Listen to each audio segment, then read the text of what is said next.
మీ business ఏదైనా మీ ఊర్లో promotion చేయాలంటే అది సుమన్ టీవీతోనే సాధ్యం. ఇప్పుడే సంప్రదించండి. Welcome to Suman TV. నేను మీ ఈశ్వరి. మనం ఇప్పుడు అన్నమయ్య జిల్లా రాయచోటిలో ఎస్పీ ఆఫీస్ వద్ద ఉన్నాము. హిందూ ముస్లిమ్స్ ఐక్యత చరిత్రలో నిలిచిపోతుంది అని జిల్లా ఎస్పీ ధీరజ్ గారు ప్రెస్ మీటింగ్లో చెప్పడం జరిగింది. మనం ఇప్పుడు వెళ్ళి చూద్దాం రండి. అందరికీ నమస్కారం అండి. నిన్న మనకి డిసెంబర్ 5వ తేదీన సాయంత్రం అయ్యప్ప స్వామి భక్తులందరూ కూడాను మనకి శివాలయం టెంపుల్ గుడి నుండి టౌన్ అంతా కూడా ఒక జాతరలా వెళ్ళి విగ్రహాన్ని కూడా ఊరేగించడం జరిగింది. ఇది గత కొన్ని సంవత్సరాలుగా కూడాను మన రాయచోటిలోని కొద్దిగా టెన్షన్ వాతావరణం కూడిన విషయం చూస్తున్నాం. కానీ ఈ సంవత్సరం మొట్టమొదటిసారి మన ముస్లిం సోదరులందరూ కూడా రాయచోటి టౌన్లోని ముందుకొచ్చి చాలా ఘనంగా అయ్యప్ప స్వామి భక్తులందరినీ కూడా ఆహ్వానించి వాళ్ళకి ఫ్రూట్స్ మరియు వాటర్ బాటిల్, జ్యూసులు, ఫలాలు ఇవన్నీ కూడాను డిస్ట్రిబ్యూట్ చేసి చాలా శాంతియుతంగా, చాలా ఐక్యతతో ఈ ప్రొసెషన్ అంతా కూడాను చాలా ఘనంగా జరపడం జరిగింది.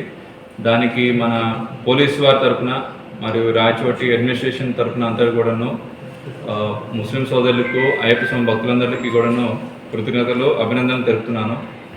ఫస్ట్ టైం ఇటువంటి డెవలప్మెంట్ చోటు చేసుకుంది చాలా సంవత్సరాల తర్వాత. ఇదే ఐక్యత ఒక సమైక్య వాతావరణంలో ఇక ముందు ఏదైనా కార్యక్రమాలు కానీ లేదా ఇటువంటి ప్రొసెషన్ జరిగినప్పుడు కూడాను కలిసిమెలిసి ప్రతి ఒక్కరు కూడా చేసుకుంటారని కోరుకుంటున్నాము. అండ్ ఇక్కడ ఫొటోస్ కూడా ఉన్నాయి, చూడవచ్చు. ఇక్కడ ముస్లిం సోదరులు కూడా మన అయ్యప్ప స్వామి భక్తుల్ని వాటేసుకోవడం కానీ, లేదంటే వాళ్ళకి ఈ ఫుడ్ డిస్ట్రిబ్యూషన్ చేయడం కానీ, అసలు డైరెక్ట్ ఆల్మోస్ట్ విగ్రహం రథం దగ్గరికి కూడాను ముస్లిం సోదరులే వెళ్ళి వాళ్ళని రిసీవ్ చేసుకోవడం కానీ, ఇదంతా ఒక మంచి వాతావరణం కూడుకొని చేస్తున్నది. సో అందరికీ, ప్రతి ఒక్కరికి కూడా ఏదైతే ఈ ప్రొసెషన్ అంతా కూడాను ఈ చాలా ఇష్యూ లేకుండా, ఎటువంటి సమస్య లేకుండా జరిపినందుకు మొత్తం రాయచోటి ప్రజలకి, ముస్లిం సోదరులకు మరియు అయ్యప్ప స్వామి భక్తులకు, మిగతా అదర్ ఆర్గనైజేషన్స్ అందరికీ కూడాను మన పోలీస్ తరఫున అభినందనలు తెలుపుతున్నాం.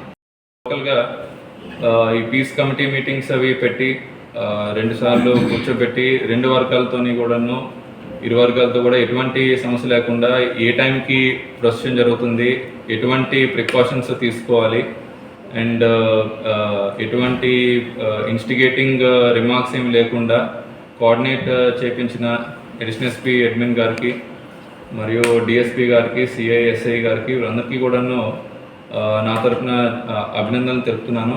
ఎందుకంటే ఈ కోఆర్డినేషన్ మీటింగ్ ఉండడం వల్లే ఎటువంటి మిస్కమ్యూనికేషన్ లేకుండా, మెయిన్గా ఏదో జరిగిపోతుంది అని అపోహలు ఇవన్నీ ఉండేవి ముందు. సో ఆ మిస్కమ్యూనికేషన్ కానీ అపోహలన్నీ తీసేసి ఒక మంచి వాతావరణం చోటు చేసుకునే విధంగా ముందు ఒక మంచి ఫీల్డ్ సెట్ చేశారు.